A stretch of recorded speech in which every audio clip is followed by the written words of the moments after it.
Ola, que tal? Como están? Benvidos un día máis ao Faladoiro, que hoxe, como a todos os xoves, ven completiño. Por suposto, imos analizar en tertulia as noticias que deixa a xornada, pero antes conversamos co voceiro parlamentario do Bloque Nacionalista Galego, Francisco Jorquera. Señor Jorquera, grazas por aceptar unha vez máis o noso convite. Moitas grazas a vostedes. Bueno, pois se lle parece, empezamos polos datos da enquisa de poboación activa que coñecíamos hoxe mesmo. Galicia pecha 2013 con 400 parados máis, hai case 93.000 fogares nos que todos os seus membros son desempregados e case 33.000 nos que non hai ningún ingreso. As cifras son realmente tremendas, non? Que valoración se fai dende o BNG? Pois precisamente o que vostede acaba de decir, que estamos a falar dunhas cifras tremendas, dunhas cifras enormemente preocupantes, porque o problema non é só que en Galiza siga incrementándose o paro rexistrado mentres no Estado español descendeu, senón o problema é a destrucción de emprego. Galiza xa ten unha das taxas de ocupación máis baixas de Europa. En Galiza a taxa de ocupación é inferior en 5 puntos á media do Estado. Temos 2.700.000 habitantes e temos 900.000 persoas ocupadas. E iso significa que se seguimos nesta dinámica, se seguimos nesta tendencia, simplemente o noso país vai ser un país total e absolutamente inviable. Eso ao marxe do sufrimento que provocan estas cifras. 90.000 familias en Galiza donde todos os membros están no paro, 60.000 familias en Galiza donde non entra ningún ingreso familiar, situacións que abocan a auténticas circunstancias de exclusión social. Polo tanto, creo que por desgraza é a constatación do fracaso das políticas que se están practicando, que conducen ao noso país pouco menos que o suicidio económico, e poñen en evidencia a necesidade dun cambio profundo, dun cambio radical na orientación das políticas. E poño un exemplo máis. Xustificáronse as distintas reformas laborais dicindo que eran necesarias para crear emprego. E agora os datos demostran que o emprego fixo que se destrúe é moi superior ao emprego temporal, o emprego parcial que se crea. Por lo tanto, as consecuencias desas reformas laborais é que se está destruindo aínda máis emprego e aínda por riba o pouco emprego que se crea é un emprego total e absolutamente precario. En todo caso, xe recoñeceu o presidente Feijóo que os datos son inaceptables, pero lembraba que aínda así a taxa de paro está por debaixo, uns cantos puntos por debaixo da taxa da media estatal, e dicía que ese descenso de ocupados pode ter que ver tamén cas xubilacións, porque o ano pasado se xubilaron en Galicia 22.000 persoas. A vostede, como argumentos, que lle parecen? Pois creo que é un argumento que cae polo seu propio peso. En primeiro lugar, a taxa de paro hai que poñela sempre en relación coa taxa de ocupación. E Galiza, como decía antes, ten unha taxa de ocupación 5 puntos inferior á media do Estado español. Galiza é un dos países de Europa onde hai menos persoas que traballan en relación á súa poboación total. En un contexto como ese, síguese destruindo emprego e síguese destruindo emprego de xeito moito máis acelerado que no conxunto do Estado. E se, por exemplo, se destruiu moito máis emprego do incremento do paro rexistrado, é que a explicación é outra. A explicación é que hai xente que xa perdeu toda esperanza en obter emprego e, polo tanto, xa non se registra nas oficinas do INEM, e que hai xente que está emigrando. A nosa mocedade está emigrando en masa. Polo tanto, eu creo que é moito mellor que o señor Feijóo asuma a realidade, asuma o fracaso das súas políticas, comprenda que é necesario un profundo cambio de rumbo para loitar contra esta situación dramática, en vez de pretender ver brotes verdes onde, por desgraza, obxectivamente non os hai. Falando de brotes verdes, dignos dende o Goberno Central que efectivamente sí que hai datos macroeconómicos alentadores e que indican que estamos no camiño da recuperación. Están os datos do PIB que parece que van mellor, as exportacións, o consumo interno que parece que se vai recuperando. Sí parece que na macroeconomía as cousas van mellor. Vostede tampouco ve así? Eu creo que é un sistema enfermo aquel que valora a marcha da economía preocupándose única e exclusivamente por poñer un exemplo de evolución da prima de risco e non da evolución do paro, non da evolución dos índices de pobreza relativa que están en uns términos xa total e absolutamente escandaloso, non un incremento das desigualdades sociais, cada vez a tarta da riqueza está peor repartida, hai unha minoría cada vez máis enriquecida e unha maioría cada vez máis empobrecida. Eu non acredito nunha valoración da marcha da economía que teña en conta simplemente variables que poden interesar ás empresas que cotizan no IBEX 35 e ignoran o que é a realidade cotidiana que están vivindo centos de miles de cidadáns. Aínda que si é un primeiro paso, non? Vamos a ver, pero que un primeiro paso total e absolutamente insuficiente.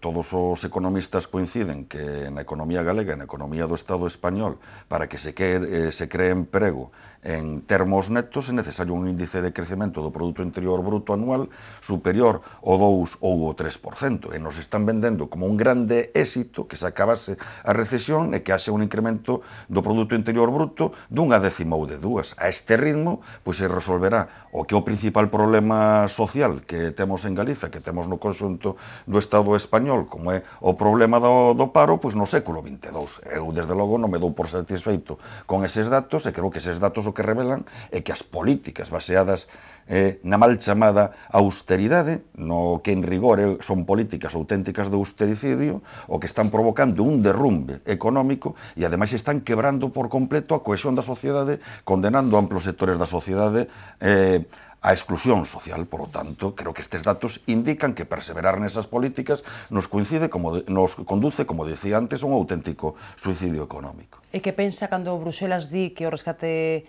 bancario español foi un éxito?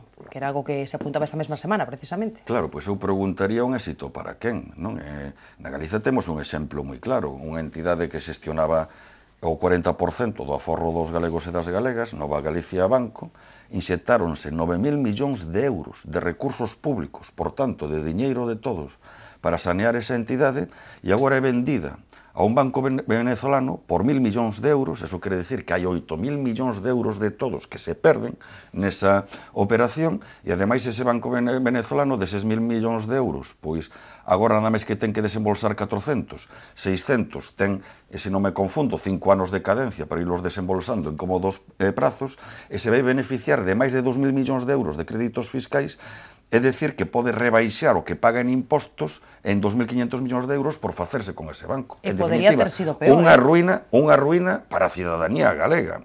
Un proceso de operación que o único que ten en conta son os intereses dos grandes grupos financeiros e non ten en conta os intereses dos contribuintes, porque se saneou ese banco con diñeiros de todos os contribuintes, nin ten en conta os intereses do pobo galego, porque esa operación ruinosa leva a unha conclusión: tería sido moitísimo mellor para os contribuintes e, desde logo, tería sido moitísimo mellor para Galiza que ese banco se convertise nun banco público galego que realmente servise para restituir o crédito e para financiar a nosa economía productiva e crear emprego e riqueza en Galiza, porque se destinan 9.000 millóns de euros de recursos públicos, de diñeiro de todos, para sanear un banco, para logo entregalo a un banco privado. Eso sería o que nos tería que responder a Unión Europea e o Goberno español e a Xunta de Galiza tamén, porque avalaron esa operación. Bueno, precisamente a Deputación Permanente da Cámara rexeitaba hoxe a celebración dun pleno extraordinario que pedían os socialistas, creo que tamén apoiaba o BNG, pues, para falar de asuntos de actualidade, entre outros, esa venda de Nova Galicia Banco a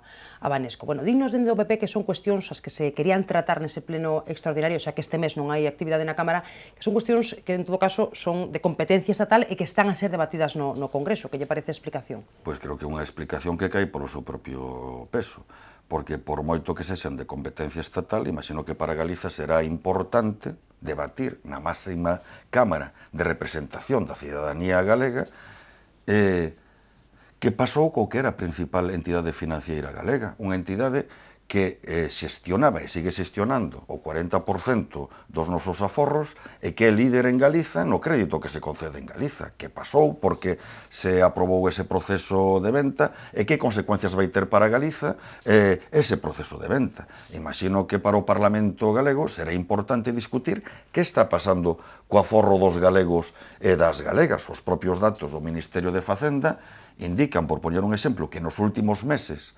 a concesión de crédito en Galiza contraeuse de maneira brutal, 2.500 millóns de euros menos de crédito a empresas e familias galegas, cando é imposible recuperar a economía se non hai crédito. os propios datos do Banco de España, mellor dito, indican que Galicia é unha das poucas comunidades onde os bancos teñen máis depósitos dos recursos que logo destinan a concesión de crédito nesa comunidade. Eso que significa que o aforro dos galegos e das galegas está emigrando, está sendo utilizado polos bancos para invertir noutros territorios. Pois destas cuestións ten que debatir o Parlamento galego, a máxima Cámara de Representación da sociedade galega, porque son cuestións fundamentais para entender o que está pasando neste país e para articular respostas distintas a esta crise económica da que nos está impoñendo o Partido Popular. Por lo tanto, que apele a que Galiza non ten competencia nesas materias, o Partido Popular é sencillamente unha tomadura de pelo ao conxunto dos galegos e galegas, porque o Parlamento galego non se pode inhibir de debatir cuestións fundamentais para este país. En todo caso, chama a atención que non haxa actividade precisamente neste mes, tampouco en decembro no Parlamento, aínda que, como di o vicepresidente Rueda, os deputados do PP sí que seguen traballando, non? Non sei os do BNG. Bueno, eu, sin pretender decirlle a vostede como ten que formular as preguntas, o que formularía sería a pregunta inversa. Non sei realmente o que traballarán os diputados do Partido Popular. Eu sei que os diputados do Bloque Nacionalista Galego están aproveitando este mes para presentar novas iniciativas, novas propostas, están aproveitando este mes para patear país e falar con multitude de colectivos sociais, porque o traballo parlamentar non é simplemente o que se fai dentro das 4 paredes do Parlamento, é fundamental o contacto ca cidadanía para logo estar en condicións realmente de representar os seus intereses no traballo nesa Cámara, pero en calquer caso o Bloque Nacionalista Galego no mes de decembro propuxo que se habilitase xaneiro para todo tipo de sesións. Non é de recibo, pois que con eses dados do paro que antes comentábamos, con esa destrucción de emprego en Galiza, non é de recibo que despois de que se vendese Nova Galicia Banco, que todas estas cuestións non poidan ser debatidas no Parlamento galego, porque o Parlamento galego en xaneiro pois non pode habilitar sesións. Desde o noso punto de vista, eso é precisamente o que urxe reformar, que haxa un Parlamento máis áxil, máis participativo, para que este en condicións de dar resposta ás inquietudes e aos problemas dos cidadáns, en vez desas reformas da lei electoral que o Partido Popular pretende impoñer unilateralmente, única e exclusivamente, a medida dos seus intereses electorais. Bueno, pois sobre esa reforma electoral falamos. É certo que o BNG empezou o ano moi activamente, non, respondendo ca súa propia proposta, a esa proposta de reforma electoral registrada polo PP, e o voceiro nacional do Bloque pedíalle ás demais forzas da oposición pois que se uniran ao BNG pois na busca dunha fronte común para parar esa reforma. Bueno, como van eses contactos? Hai contactos, en todo caso, como van? Sei que os hai e é posible que consensúen as 3 forzas da oposición unha proposta? Estou convencido de que si vai ser. Hai contactos, vai seguir habendo contactos, e todas as forzas políticas da oposición coincidimos en que a proposta do Partido Popular é unha proposta trampa. En primeiro lugar, pon este tema sobre a mesa para establecer unha cortina de fume, para que se fale desta cuestión, de se o Parlamento galego ten que ter 75 escanos ou ten que ter 61, e non se fale dos graves problemas que está vivindo o noso país, dos graves problemas que están sufrindo todos os cidadáns. Temos a convicción de que esa é a intención real do Partido Popular, pero ademais o Partido Popular fai unha proposta trampa. Primeiro, apela demagóxicamente a argumentos de aforro para xustificar esa reducción, cando todas as forzas da oposición temos dito que estamos a favor de que se reduza o orzamento do Parlamento galego nunha cantidade equivalente ao presunto aforro que conlevaría esa reducción de escanos, sin tocar o número de escanos que hai actualmente no Parlamento galego. Pero que ademais o aforro é ridículo, estamos a falar d'1 millón de euros ao ano, non? E o Partido Popular xustifica esta medida como medida de aforro, cando ao mesmo tempo pretende potenciar institucións totalmente inservibles, caducas, obsoletas, como as diputacións provinciais. Só en Galiza o orzamento anual das 4 diputacións provinciais é superior aos 450 millóns de euros. Só en Galiza hai 108 diputados provinciais. Cando, por poñer un exemplo, non cuestiona a existencia de figuras total e absolutamente innecesarias, como a do delegado do Goberno Central en Galiza, como a dos subdelegados do Goberno Central nas provincias. Nun Estado autonómico non ten ningún sentido que existan esas figuras, costan ao erario público máis de 40 millóns de euros o ano. E que pretende realmente o Partido Popular? Pois facer unha reforma da lei electoral a medida dos seus intereses. Canto máis reducido sexa o Parlamento, maior é a distorsión que xa provoca o actual sistema electoral entre o que votan os cidadáns realmente nas urnas e o seu reflexo na composición do Parlamento. Con esa reforma, o Partido Popular o que pretende é que co 40% dos votos se poida ter máis do 50% dos escanos. En definitiva, o PP, como sabe que nestes momentos ten perdida a maioría absoluta, quere facer unha reforma da lei electoral a súa medida para poder ter maioría absoluta no Parlamento galego, inda que non teña maioría absoluta nas urnas. Tamén di o PP que esa reforma recolle o sentir que hai na rúa. Vostede non cree que efectivamente sería vista con bons ollos polos cidadáns, tendo en conta desa afección política e, bueno, pues, o sentir mayoritario da cidadanía? Eu creo que os cidadáns, sobre todo, o que reclaman é que os poderes públicos representen os intereses dos cidadáns e non se pleguen e actúen ao servizo dos grandes poderes económicos que son os que acaban dictando a política, non? En ese sentido, pois creo que os cidadáns o que reclaman é máis democracia. O Bloque Nacionalista Galego, fronte á proposta do Partido Popular, contrapuxo outra proposta que o que conleva é máis democracia. Por exemplo, que todos os votos valgan o mesmo, establecendo un sistema directamente proporcional no reparto dos escanos en función dos votos que obteña cada candidatura, para evitar situacións actuais onde hai candidaturas que teñen un escano por cada 23.000 votos e outras un escano por cada 16.000, que todos os votos valgan o mesmo, independientemente de se vive na Coruña, se vive en Santiago, se vive en Pontevedra ou en Ourense e Lugo, para evitar as distorsións que provoca o actual sistema electoral. Pero ao mesmo tempo creemos que hai que profundizar en democracia con outras medidas, facendo que se sea máis flexible para que poida haber iniciativas legislativas populares que suscitadas pola propia cidadanía que se poidan debatir no Parlamento, establecendo consultas populares para que ante cuestións que afectan o futuro dos cidadáns, a última palabra teñan os cidadáns e nos vinculemos á decisión dos cidadáns, pero ademais acompañamos estas propostas de medidas de aforro como as que antes acabo de explicar, de ir dando pasos para eliminar as diputacións provinciais, para eliminar a administración periférica do Estado, que sí que conlevarían unha racionalización da estrutura político-administrativa e un aforro moito máis real desa proposta trampa que fai o Partido Popular ao pretender modificar o seu antollo a lei electoral, porque ademais, e perdón por ser tan extenso, nunha democracia hai unha norma non escrita que o Partido Popular pretende vulnerar, e é que as reglas de xogo non as pode cambiar unilateralmente, hai que procurar cambiarlas sempre co máximo consenso. E o Partido Popular pretende modificar as reglas de xogo, pretende modificar a lei electoral a medida dos seus intereses, sin intentar establecer acordos cas outras forzas políticas. Bueno, si parece, en todo caso, que o BNG se situou nesta cuestión da contestación á reforma electoral que formula o PP por diante das demais forzas da oposición, non? Malia ser a que ten menos escanos. O mellor non é tanto mérito de vostedes porque andan PSDG e AGE ocupados con asuntos internos.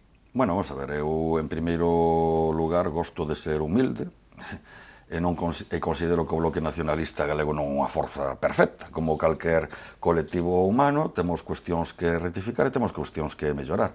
Pero creo que neste tema o BNG levou a iniciativa como en casi todos os temas, e o digo con toda humildade.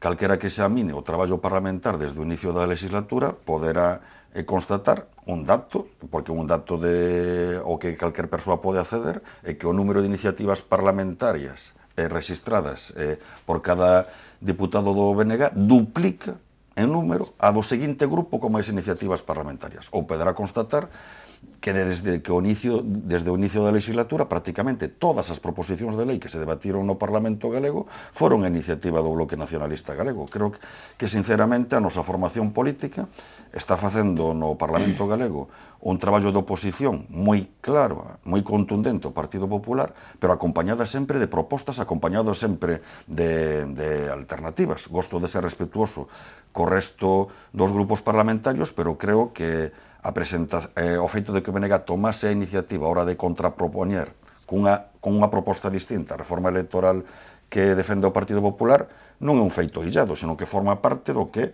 unha constante no traballo parlamentar ao longo desta legislatura.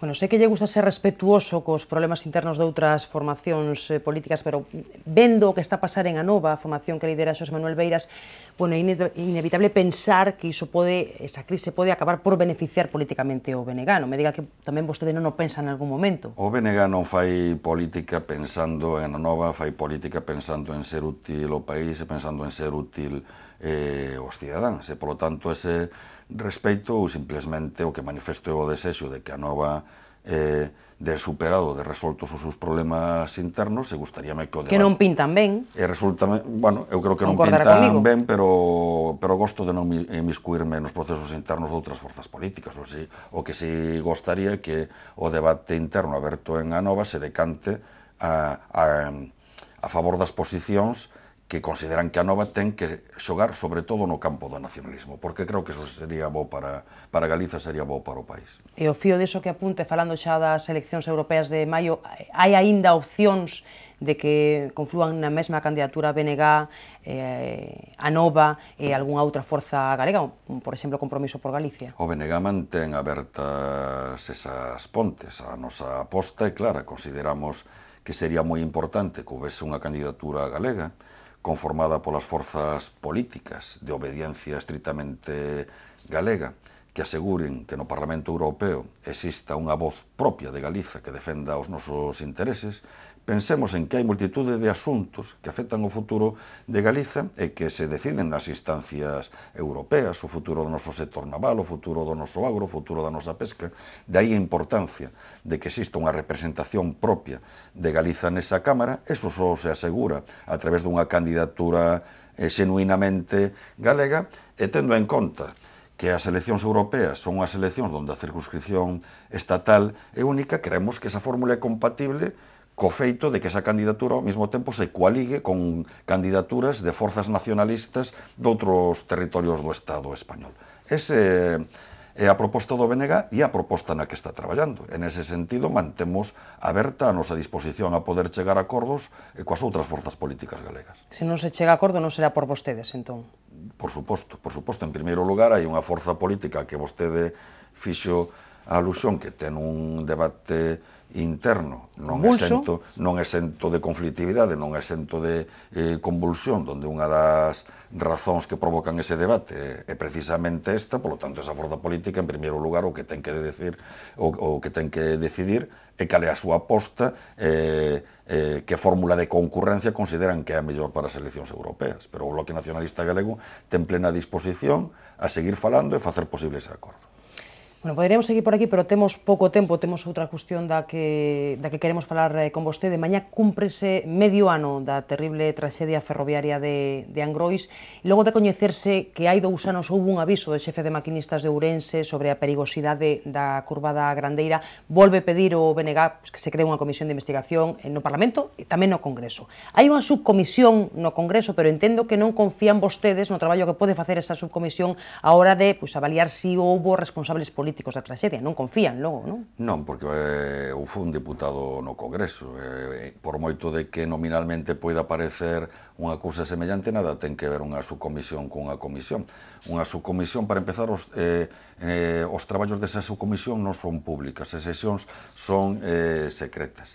E unha comisión, en particular unha comisión de investigación, que ten unha dinámica que é moi útil se o que realmente o que se pretende é esclarecer cales foron as causas que provocaron ese accidente e depurar responsabilidades se as houber.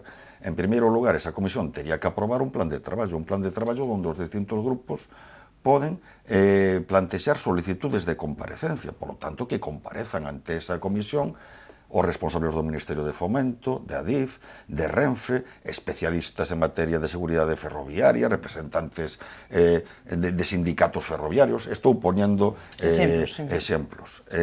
O propio regulamento, tanto do Congreso como do Parlamento de Galiza, determina que ante esa comisión calquer comparecente está obrigado a aportar a información que se lle requira e a decir a verdade. E se non o fai, pode incurrir incluso en responsabilidades de índole penal. Ante unha comisión de investigación se está na obriga de aportar toda a documentación que se requira. Pero ademais unha comisión de investigación, e iso é unha diferencia moi importante respecto dunha subcomisión, o seu traballo é con luz e con taquígrafos. De xeito de que todo o que ali se diga e todo o que ali se debata teña sexa coñecido en todo momento pola sociedade. Por lo tanto, nos consideramos que é básico, en primeiro lugar, para honrar as víctimas e para responder á petición ou mandato das víctimas que, afortunadamente, aínda que sexan víctimas, non faleceron nese accidente. Que o que piden é que se investigue e se aclaren todas as responsabilidades ás que houber lugar. Nos creemos que é o mellor xeito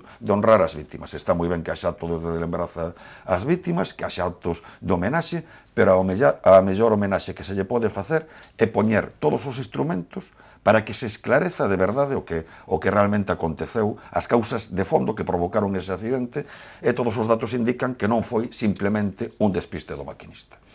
O que pasa é que iso das comisións de investigación, por experiencias anteriores, parece que non serve para moito, máis alá de telos entretidos a vostedes, os políticos, e a nós, os xornalistas, non? Esa é a sensación que eu creo que hai na rúa. Ben, pero creo que a forza, que a obriga, mellor dito, dunha forza política responsable é esforzarse en que sirvan para algo.